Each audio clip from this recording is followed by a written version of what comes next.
मित्रों नमस्कार, राम राम। मैं आचार्य तरुण शर्मा सरल ज्योतिष के इस कार्यक्रम में आप सभी का हार्दिक स्वागत करता हूं। स्वागत के साथ ही साथ आपके द्वारा जो निर्जला एकादशी का पिछला वीडियो था, जिसे मैंने आज सुबह ही अपलोड किया था, उसे आप लोगों ने देखा। बहुत सारे आपके सवाल थे। मेरा प्रयास है कि उन सवालों का भी जवाब दूं। साथ ही साथ आज का जो प्रमुख विषय यही है कि निर्जला एकादशी जो वर्ष भर का सबसे बेस्ट, सबसे अच्छा एकादशी माना गया है।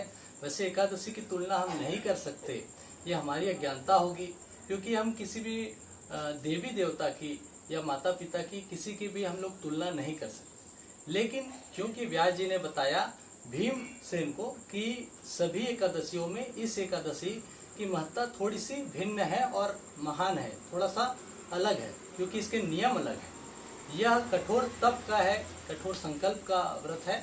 बहुत से लोगों ने प्रयास किया। आप सभी को सादर धन्यवाद, साधुवाद कि आप लोगों ने व्रत को करने का तो प्रयास किया। देखिए, एक ही बार में हमें लक्ष्य मिल जाए ऐसा संभव नहीं है, इसलिए आप प्रयास करते रहें।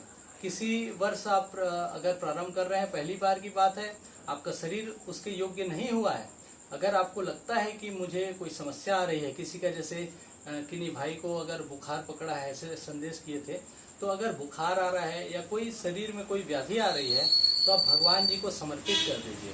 पूजा को जल हाथ में लेकर के समर्पित कर दीजिए कि प्रभु इतना ही मुझसे बन पाया। और जहाँ रहे, अगर जल नहीं है तो मानसिक रूप से हाथ को ऐसा करके भगवान से विनती कर लीजिए कि हे प्रभु, मेरा जो व्रत है उसका पुण्य फल आपको समर्पित है। ऐसा भाव रखना चाहिए। अगर किसी को बहुत ही भूख लग रही है या कुछ है, तो ये व्रत ही ऐसा है। इस व्रत का यही तो प्रताप है कि हमको अपनी व्याधियों को, जो भूखा है, देखिए जो वृकोदर जिसको बोला गया है भीमसेन, जब उनके पेट में जो एक अग्नि है, हर किसी व्यक्ति के पेट में एक अग्नि होती है जिसे जठराग्नि बोलते हैं। ये किसी का ज्यादा जलता है तो उसको ज्यादा भूख लगता है, किसी का कम जलता है तो उसे कम भूख लगती है।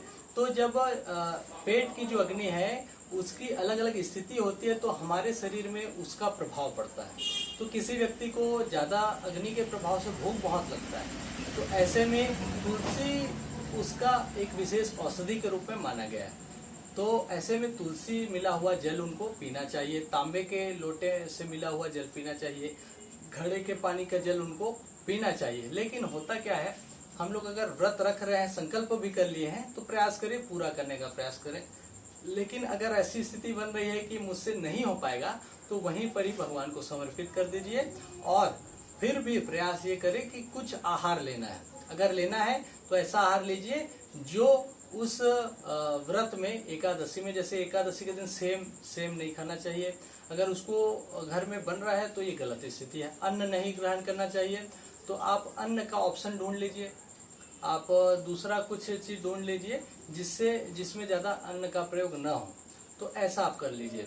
और एकादशी, क्योंकि ये निर्जला एकादशी है, तो इसका इतना ज्यादा प्रभाव है, इतना ज्यादा पुण्य फल है, इसको मैं बताने जा रहा हूँ कि अगर इसको आप एक बार करते हैं तो 1 करोड़ सोने का फल चढ़ाने का फल मिलता है। हम भगवान को 1 करोड़ सोने का फल चढ़ा रहे हैं, ऐसा फल हमको मिलता है। साथ ही बोला गया है कि इस दिन जो भगवान शिव जी की भी पूजा करते हैं, इसलिए क्योंकि भगवान शिव जी सदा ध्यान करते हैं विष्णु जी का, और विष्णु भगवान ध्यान करते हैं भोले बाबा का। तो दोनों एक दूसरे के पूरक हैं। तो दोनों जब मिलते हैं, दोनों का हमको अगर प्रभाव मिलता है, तो हमारे जीवन में विशेष शुभता आती है। कुछ लोगों के मन में ये सवाल थे कि हम लोगों ने व्रत को प्रारंभ तो कर लिया, आपने बताया प्रारंभ किया, लेकिन पारण कैसे करें और पारण में क्या खाएं, क्या आहार लेना चाहिए।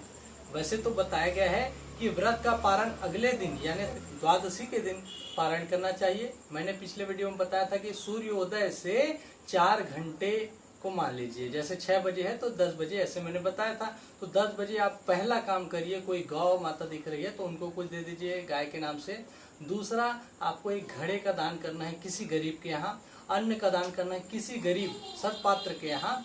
और अगर कोई गरीब ब्राह्मण मिल जा रहे हैं या कोई ब्राह्मण जिनका रोजी रोटी सिर्फ इसी से ही चलता है आपके दिए दान से, तो वह अवश्य खुश हो जाएंगे और उनको अवश्य प्रणाम करिए, प्रणाम करें और उनसे आशीर्वाद अच्छे से मांग लीजिए।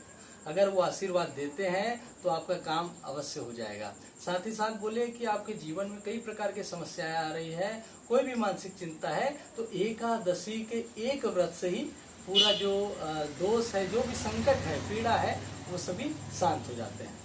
अब देखिए, ये निर्जला महा एकादशी माना गया है, भीमसेनी भी नाम है इसका।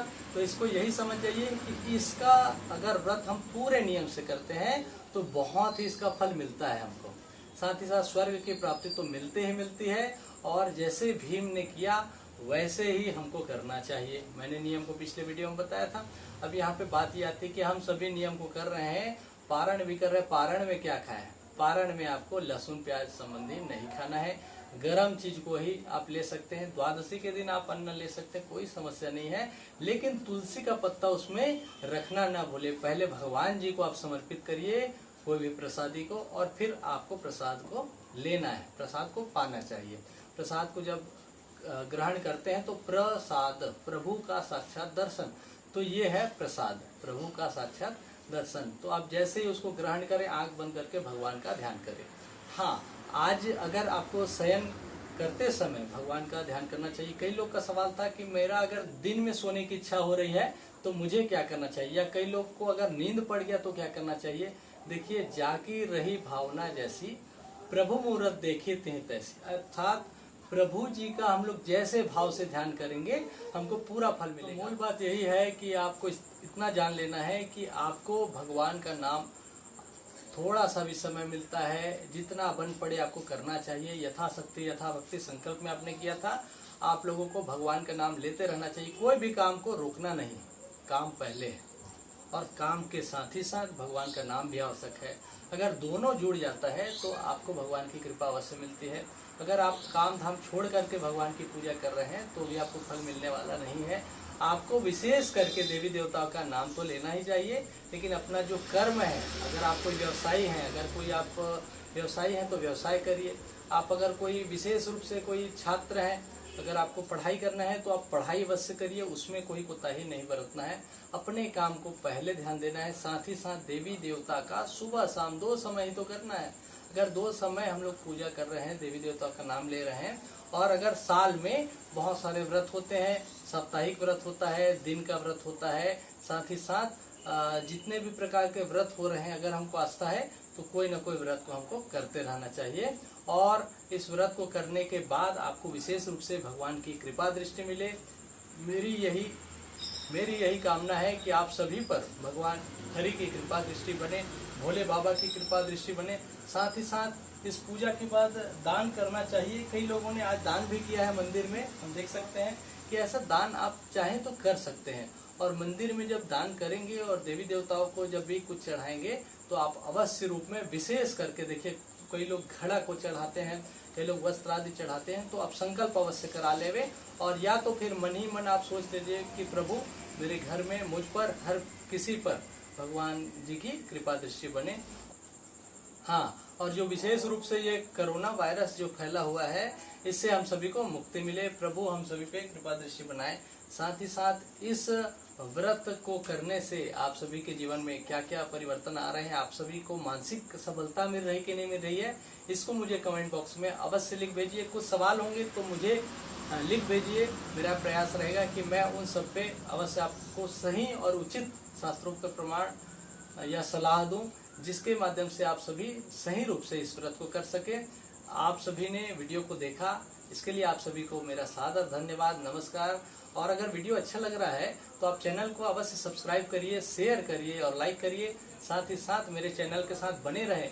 मैं ऐसे ही सरल विषयों पे आप सभी के बीच जुड़ता रहूंगा। आप सभी को मेरा सादर नमस्कार। राम राम, जय सिया राम।